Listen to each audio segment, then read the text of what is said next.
poète. On se devait de faire le meilleur accueil aux étrangers.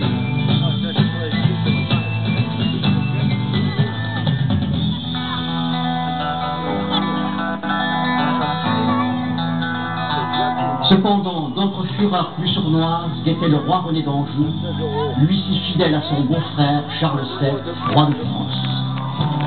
Il reçut la visite de son neveu le dauphin Louis, futur Louis XI, afin de comploter contre Charles VII.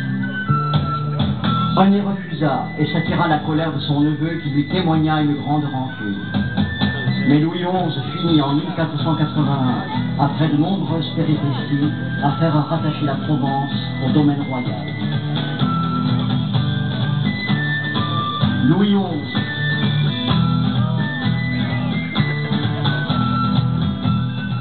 Louis XI, tant redouté, était dévot jusqu'à la superstition.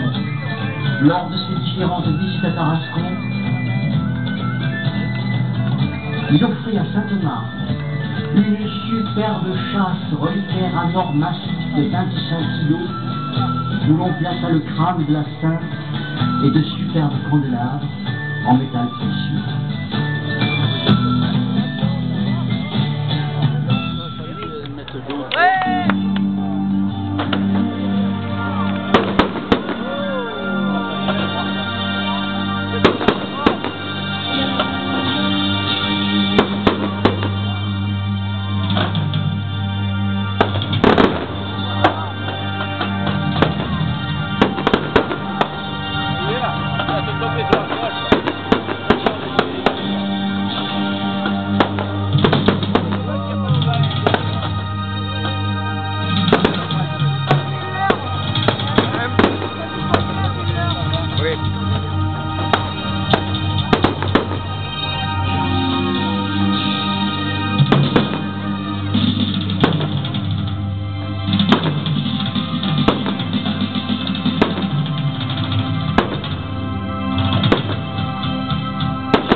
Roi de France Louis XI, d'autres personnages célèbres vinrent se recueillir sur le tombeau de Saint-Honoré.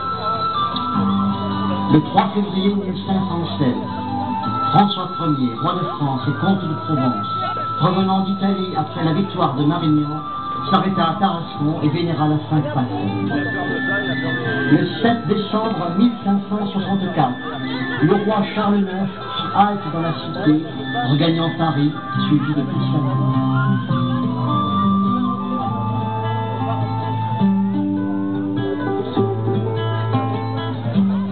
La reine Anne d'Autriche vint en 1632 en pèlerinage au tombeau de Sainte-Marthe, puis à Saint-Michel de Frigolé, en demandant un fils à Notre-Dame du Bon Revenu. Ce fils tant attendu fut Louis XIV. Du 12 juin au 17 août 1642, le cardinal de Richelieu, de retour du siège de Perpignan, résida à Tarascon alors qu'il était dans cette suite. On rencontrait le cardinal Mazarin et le duc d'Enghien, futurs grands condés.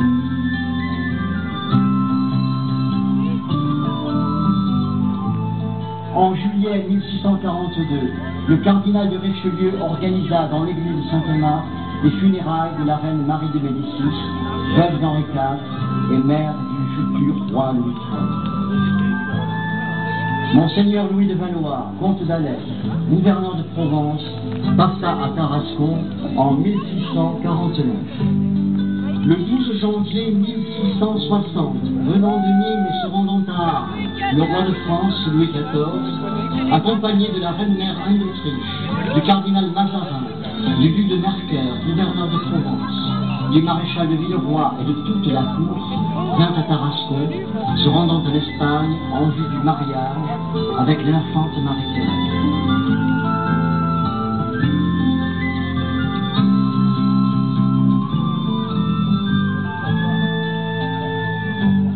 Le 29 juillet 1793, venant d'Avignon et se rendant à Beaucaire, Napoléon Bonaparte, alors simple capitaine d'artillerie, s'arrêta à Tarascon.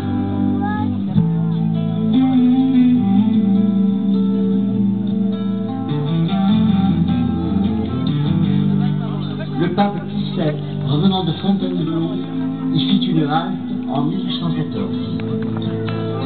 L'empereur Napoléon III visita les sinistrés des inondations de 1806.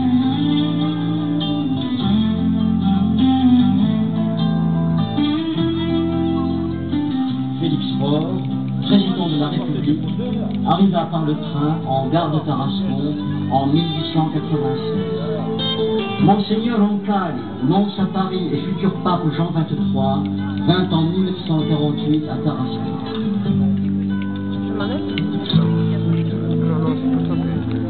Moi j'ai pas la fille derrière, je dis pas que j'ai le beau fil rouge.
C'est pas invisible.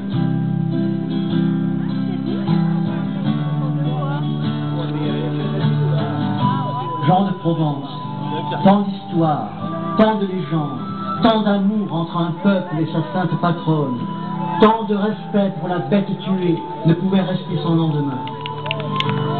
Grâce à l'œuvre des mainteneurs de la fête de la Tarasque, la tradition s'est perpétuée sous tous les régimes politiques, royauté, empire, monarchie républicaine et république.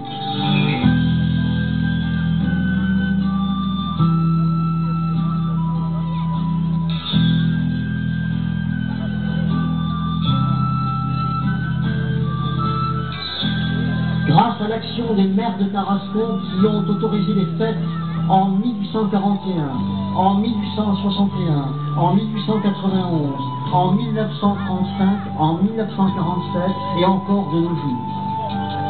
Grâce à la ferveur des chevaliers de la Tarasque pour maintenir la rencontre entre un peuple et leur emblème communal. Grâce aux artistes qui ont reconstruit en 1840 l'effigie de la Tarasque.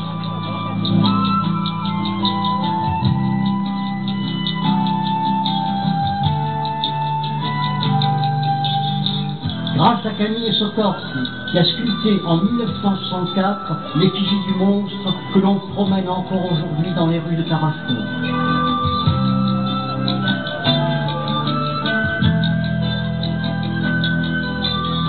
Grâce à vous tous, gens de Provence, la fête de la Tarasque a aujourd'hui obtenu une reconnaissance mondiale.